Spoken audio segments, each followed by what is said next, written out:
Bien, continuamos con las clases de semiología médica y ahora vamos a hablar de las valvulopatías visto desde semiología, o sea, lo que conocemos como síndrome valvular. Yo soy el docente Albert, así que comencemos, muchachos. Las valvulopatías son alteración de válvulas, enfermedades que afectan a estas estructuras, a las válvulas, impidiendo que su correcta apertura o su correcto cierre. Si compromete la apertura, se llamará estenosis valvular. Si compromete el cierre, se llamará insuficiencia valvular. A veces también nombrada como ingurgitación valvular.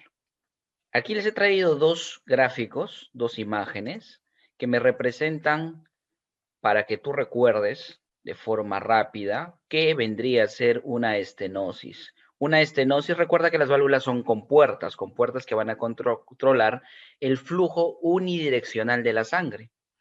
Si la compuerta es muy pequeña o algo ha hecho que la abertura disminuya su luz, entonces va a funcionar mal al abrirse. Eso se llama estenosis.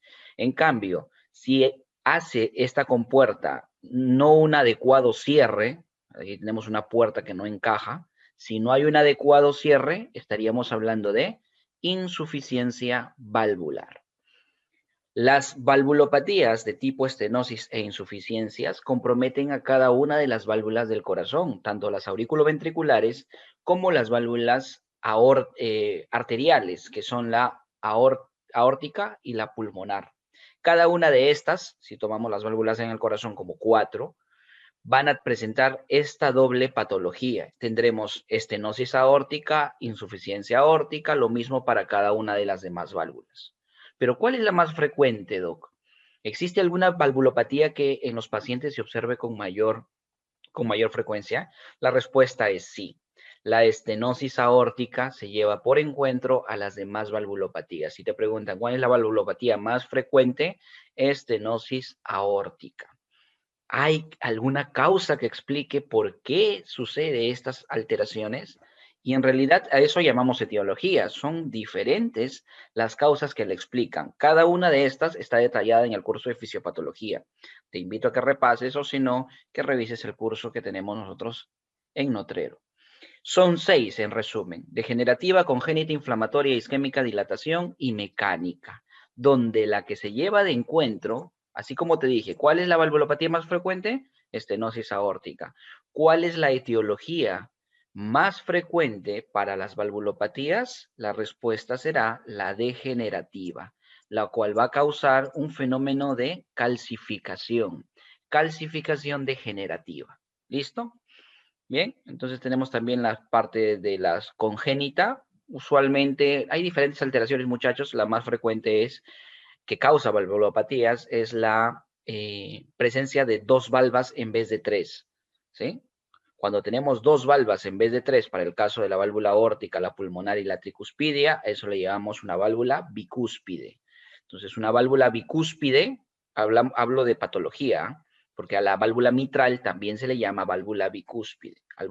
Por ejemplo, una válvula aórtica bicúspide, ¿sí? Alteraciones más frecuentes congénitas. Inflamatorias tenemos la fiebre reumática, que lo que va a causar es una carditis y sobre todo una endocarditis, que es la que finalmente afecta a la válvula, endocarditis reumática. Y endocarditis infecciosa por diferentes patógenos, y la autoinmunitaria, enfermedades a la cabeza como el lupus eritematoso sistémico y la artritis reumatoide. Bueno, vamos a ver en el paciente que presenta una valvulopatía, ¿cuáles son los signos y síntomas? Estos son los mismos que vamos a encontrar en una insuficiencia cardíaca congestiva. Recordemos que esto es punto de otra clase. Hay una clase exclusiva para hablar de este tema. Entonces, ya se te hará llegar cuáles son los signos y síntomas de insuficiencia cardíaca congestiva. Cuando funciona mal una válvula, suena, sí, a eso le llamamos soplo. En la clase anterior han discutido sobre ello. Sin embargo, hay otros sonidos asociados, no llamados soplos, que pueden estar relacionados a la presencia de valvulopatías. Y aquí te traigo 3 de ellos. Uno se llama el clic de eyección aórtica, ¿sí? Su nombre ya te dice o te da información al respecto. Eyección, fenómeno de sístole, una de las dos partes que tiene la sístole. Aórtica, la patología está en esta válvula. Y clic, la forma como suena, un sonido seco y agudo, ¿sí? Clic, el sonido de eyección aórtica. ¿Por qué se produce este sonido? Es la apertura de la válvula aórtica que está rígida por una degeneración que lleva a una calcificación subsiguiente, ¿sí? Una apertura de la válvula aórtica que está rígida, estamos hablando de que se abre mal, por ende estamos hablando de una estenosis aórtica. ¿Cómo es el sonido? El sonido es agudo. ¿Dónde lo voy a escuchar? En el foco aórtico, porque si es una patología o una valvulopatía aórtica, en el foco aórtico se escucha mejor. Ahora, dentro de las maniobras que se han conversado en clases anteriores, ¿cuál me permitirá escuchar mejor a este clic? La posición de Harvey o Harvey, cuando el paciente se inclina ligeramente hacia adelante. El segundo ruido o sonido asociado a valvulopatía es el clic de prolapso de válvula mitral. Cuando la válvula mitral se abre, pero no para el ventrículo, sino hacia la aurícula izquierda, a eso le llamamos prolapso. Y es el sonido que hace las valvas con la pared auricular, lo que suena como clic de prolapso de válvula mitral. ¿Qué características tiene? Se da por el prolapso, ya hemos dicho, y es un sonido agudo. Ojo, detalle aquí. Yo te expliqué en clase anterior de que cuando tenemos, ¿por qué pongo sonido agudo y posteriormente voy a describir de esa manera agudo, grave a los sonidos? Porque tú conoces ya cuando te enseñamos la parte de cómo se utiliza el diafragma y campana, con qué parte lo vas a escuchar mejor. Si tú sospechas al auscultar la zona precordial de que estás ante un clic de eyección aórtica, pues escuchándolo con el diafragma aumentará la percepción de este sonido. Y si cambias a campana, disminuirá, porque los sonidos agudos se escuchan mejor o son más nítidos con el diafragma. ¿Listo? La etiología, prolapso mitral. Y obviamente, estamos hablando de la válvula mitral, el foco es el mitral. ¿Con qué maniobra se ausculta mejor este clic? En la maniobra de Pachón, o como se le llama, lateral izquierda. Por último, el chasquido de apertura de válvula mitral. Bien, este chasquido de apertura de válvula mitral se da lo mismo por una estenosis mitral, por una degeneración calcificante de la válvula, una apertura de esta válvula que está rígida. El sonido para este caso es grave y se va a escuchar en el foco mitral. ¿Mejor con qué? Si es grave, con la campana se escucha mejor. Y la maniobra de Pachón o lateral izquierda va a permitir oírlo de forma más adecuada. Empecemos a hablar de estas valvulopatías. Cualquiera de las 4 válvulas en el corazón podría originar un soplo. Sin embargo, por frecuencia, solamente las del corazón izquierdo son las que generan más del 80% de los soplos vistos y auscultados en pacientes. Tanto la estenosis aórtica como insuficiencia aórtica, la estenosis e insuficiencia mitral son las 4 patologías o valvulopatías que comprometen más del 80% de lo que tú vas a tener enfrente, ¿sí? Por eso solo nos vamos a dedicar a estudiar a estas 4. Es muy rara los soplos tricuspidios y más raro aún los soplos pulmonares o de la válvula pulmonar. Estenosis. Hacemos una comparativa entre estenosis aórtica y estenosis mitral. ¿Cuál es el problema? La mala apertura por una disminución de la luz. En el caso de la aórtica, vamos a ver que este soplo que se genera por esa mala apertura y flujo turbulento posterior es un soplo tipo diamante. Es un soplo sistólico. ¿Qué significa? Que se da en el momento de la sístole. Y la forma que tiene este soplo, es decir, entre el primer y segundo ruido cardíaco, es un tipo de diamante, crescendo y decrescendo. Ya lo has visto en la clase anterior. El tono es agudo y produce también, adicionalmente al soplo, un ruido llamado el clic de eyección sistólica. ¿Por qué era el clic de eyección? Por la apertura de una válvula aórtica rígida, ¿sí? Aquí tenemos el primer sonido, representado por estas líneas en rojo. El segundo sonido, esto de acá, este campo plomo clarito, sería la sístole, y este plomo oscuro, la diástole. ¿Dónde vemos que está el soplo? En la sístole, entre el primer y segundo ruido. ¿Qué configuración tiene? Crece y luego decrece. ¿Cómo se llama eso? Tipo diamante. Está ubicado al inicio, al medio o al final, en el medio. Por eso también es llamado soplo mesosistólico.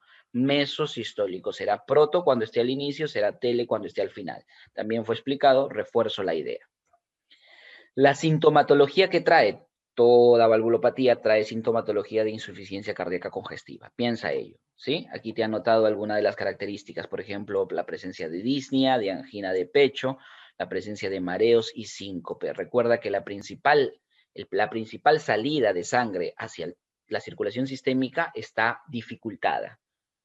Por ende, la perfusión de los tejidos no va a ser la adecuada, lo que te puede llevar a mareos, si se trata de hipoperfusión al cerebro, y la síncope. Signos adicionales también específicos en bebés, la presencia de sibilancias y problemas para alimentarse. Eso en cuanto a pediatría. Signos que se pueden apreciar aquí. Esto es importante, ¿ya? Para examen. El fenómeno de Gallavardín. ¿Qué dice este fenómeno? Más audible en el ápex. ¿Recuerda los puntos de auscultación? Cuando te refieran a audible en el ápex, significa en el foco mitral, ¿sí? ¿Qué quiere decir esto? Que normalmente el soplo de estenosis aórtica debería ser más audible ¿en dónde? En el foco aórtico. Sin embargo, cuando se trata de una estenosis aórtica muy grave, se puede escuchar de la misma intensidad o ligeramente más intenso el soplo a nivel del foco mitral. Entonces, no confundir ello, ¿ah? Esta confusión podría llevarte a pensar de que si tú escuchas un soplo, pero lo escuchas a la parte de mitral más sonoro que en los demás, dirías, ah, es una patología mitral. Ahora voy a ver en qué momento se escucha, en sístole o en diástole, para identificar si es estenosis o insuficiencia. Sin embargo, aquí está el signo de Gallavardín, en donde te dice que no te confundas.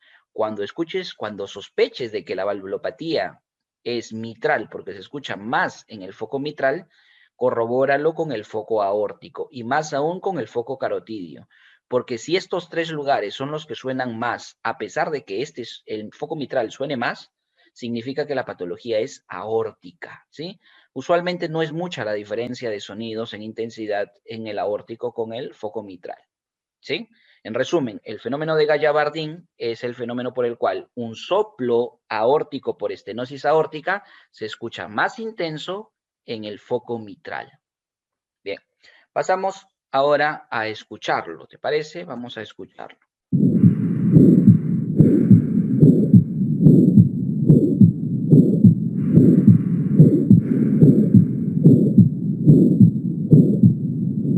Ahí sí se está escuchando, ¿verdad? Estamos en el foco aórtico, el soplo disminuido.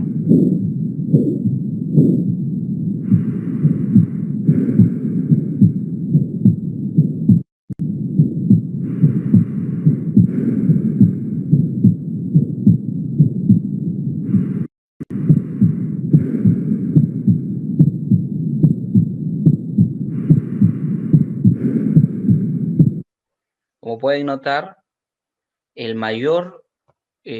mayor intensidad del soplo se va a auscultar en el soplo, en el foco aórtico. Lo pongo de nuevo.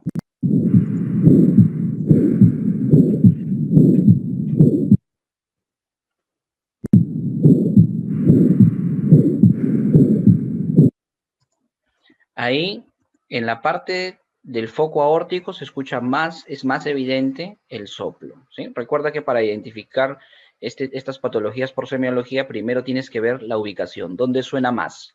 Lo segundo es en qué momento suena más, en la sístole o en la diástole. Y de acuerdo a ello, por las características que estás aprendiendo, determinarás si se trata de una estenosis o una insuficiencia de la respectiva válvula. Para la patología mitral, una estenosis mitral, ¿cómo es el soplo? El soplo es diastólico en diástole, muchachos, ¿sí? Pero este soplo tiene tanto la parte inicial de la diástole como en la subsiguiente. Notemos aquí la gráfica.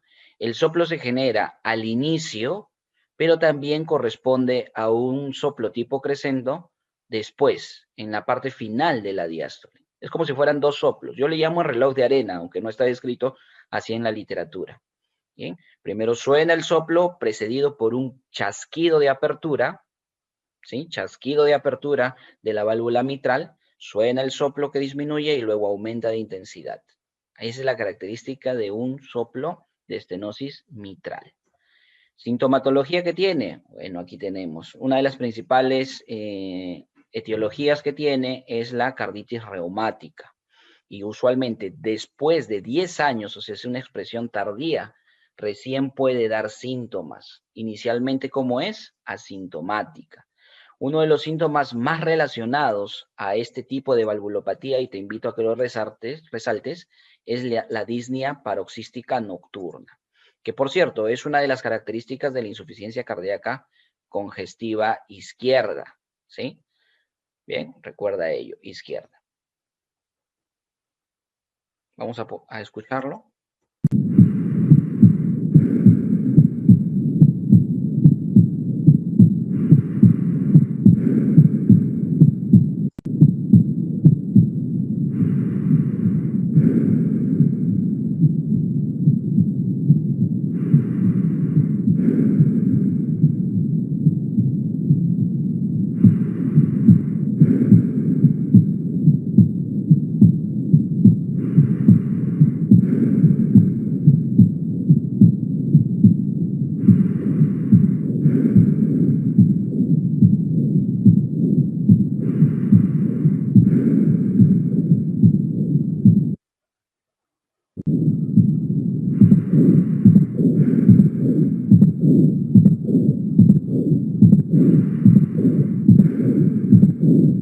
Noten que ahí se escucha como si fuera un galope, ¿no? En realidad lo que están escuchando es el sonido número 2 con el chasquido de apertura, como si fuera una disociación, como si fuera un tercer ruido, ¿sí? Se escucha el primero y luego segundo y acompañado de un tercer ruido antes del soplo.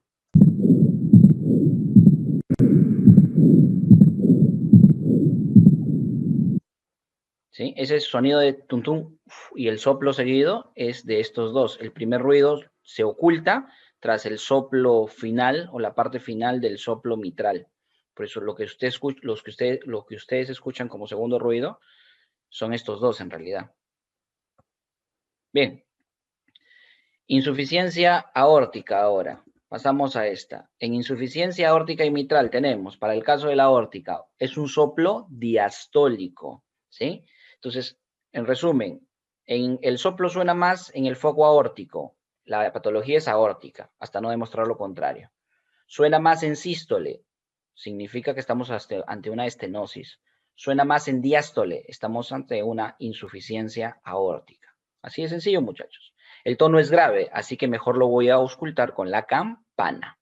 Aquí tenemos la gráfica, es un soplo que suena en diástole y que disminuye a medida que termina la diástole. Se llama soplo de característica decrescendo o de configuración decrescendo. Signos. La insuficiencia aórtica, sobre todo cuando se trata de una insuficiencia aórtica crónica, resáltalo porque tenemos la parte aguda también. En una insuficiencia aórtica crónica, la sintomatología y los signos son más evidentes. El corazón tiene que bombear con mayor fuerza la sangre, de tal manera que la presión de pulso va a ser mucha. Va a haber un aumento de la presión sistólica y una presión diastólica muy baja. Esa diferencia es la presión de pulso, va a ser mucha. De tal manera que los vasos arteriales van a colapsar tras el latido. Van a aumentar, van a latir, y van a colapsar en una siguiente fase. Entonces, eso se llama golpe o pulso Zeller. también conocido como pulso de martillo de agua, y que tanto es esta presión de pulso, esta diferencia entre la sístole y la diástole, ambas presiones, que pueden llevarte a signos como, por ejemplo, el signo de Corrigan. ¿Qué nos dice el signo de Corrigan? Es la manifestación de latir de esa forma extravagante de los vasos carotídeos, también conocida como la danza arterial. Vas a ver cómo las carótidas se llenan de sangre y rápidamente colapsan, ¿sí? Pulso o signo de Corrigan. También tenemos el signo de Muset, en el cual con esa expulsión fuerte de sangre y posterior colapso, la cabeza del paciente sube y baja ligeramente, como si estuviera sintiendo, ¿sí? Como si con el ritmo de cada latido del corazón el paciente estuviera haciendo el sí con la cabeza. Eso se llama el signo de Muset. Luego tenemos el signo de King. Este signo se ve en los lechos unguiales. Tras una presión ligera del lecho unguial, presiónate tu lecho unguial, tu uñita, presiónate. ¿Qué va a pasar? La coloración que era rosadita va a empalidecer, ¿verdad? Si tú haces eso en una persona que tiene una insuficiencia aórtica crónica, vas a ver que así como se hace blanquito, nuevamente se va a hacer rojo y blanco, por una reperfusión al ritmo del latir del corazón. Eso se llama el signo de King. Luego tenemos el signo de Evans. Esto se produce gracias a la arteria temporal superficial, la cual hace un pulso de tipo Seller, o sea, un pulso exagerado. Late e inmediatamente colapsa. ¿Dónde se ubica la arteria temporal, la temporal superficial? Por delante del pabellón auricular, ¿sí? Antes de ello tenemos la carótida externa. Entonces, como está en ese lugar, en la zona preauricular, ese latido de estas arterias, temporal superficial y carótida externa, lo que hace es que los pabellones auriculares también se muevan al ritmo, suban y desciendan. Esto es muy evidente si tú observas el lóbulo de la oreja. Sube y desciende, sube y desciende. Y a ese signo se le llama el signo de Evans. Le pides al paciente que abra la boca, observa su paladar blando, ese tubérculo que cuelga llamado la úvula. Vas a ver que con el latir del corazón la úvula asciende y desciende. Eso se llama el signo de Müller. Por último, agarras y observas la pupila, inspeccionas pupila y te vas a dar cuenta que hay una ligera midriasis y posterior miosis al ritmo del latir del corazón. Midriasis, miosis, midriasis, miosis. Eso se llama el signo de Landolfi. Signos que pueden ser preguntas, motivos de exámenes en semiología. ¿Se pueden observar en un paciente? Sí, pero en un paciente que tiene larga data con esta patología, insuficiencia aórtica crónica. En el caso de la mitral tenemos un soplo de tipo holosistólico, tipo diamante, ¿sí? Perdón, ahí hay que corregir, lapsus, no es diamante, ¿sí? Es un tipo continuo, o sea, el soplo así como aparece no disminuye, ni aumenta ni disminuye, ¿sí? Es un soplo continuo. Corrige, por favor. El tono que tiene es un tono grave. Y la irradiación.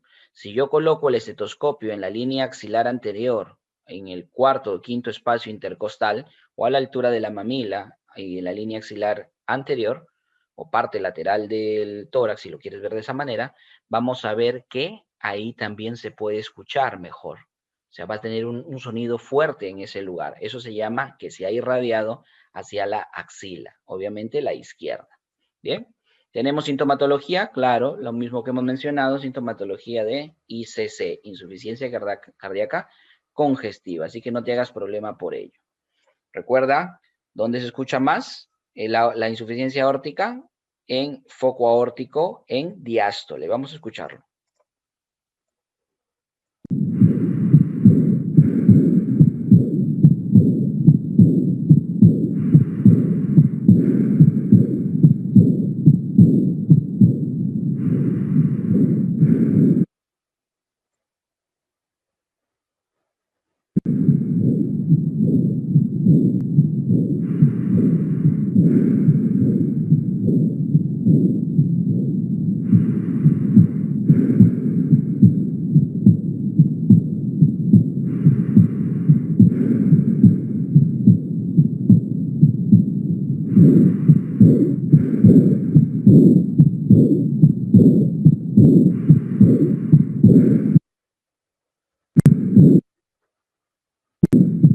Ahí pudieron notar, ese es el foco de ERP. Entonces, tanto en el foco aórtico como en el foco de ERP, ambos registran mejor la válvula aórtica. Por eso notaron que aumentó la intensidad del soplo en este lugar, ¿sí?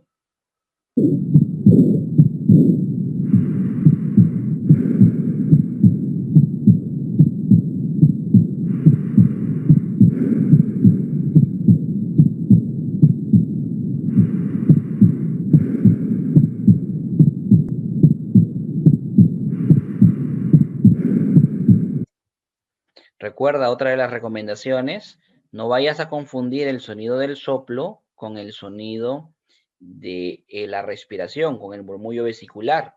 Por ende, cuando hagas una auscultación de los focos de los focos cardíacos para los sonidos del corazón, tienes que ver que el paciente no esté respirando rápido, o sea, no tenga una taquipnia, porque si tiene taquipnia podrías estar confundiendo el murmullo vesicular con un soplo.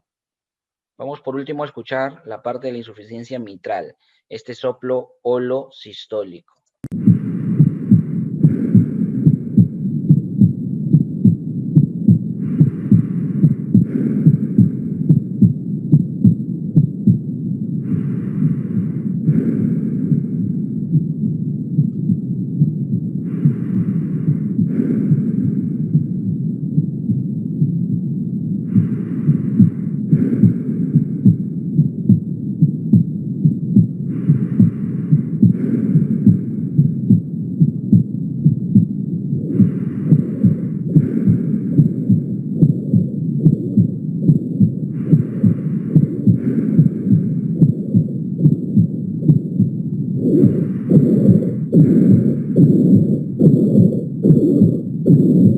Es evidente cómo la intensidad aumenta cuando estamos en el foco respectivo. Aquí se trata claramente de una patología mitral. Y como suena en sístole, estaríamos hablando de una insuficiencia mitral.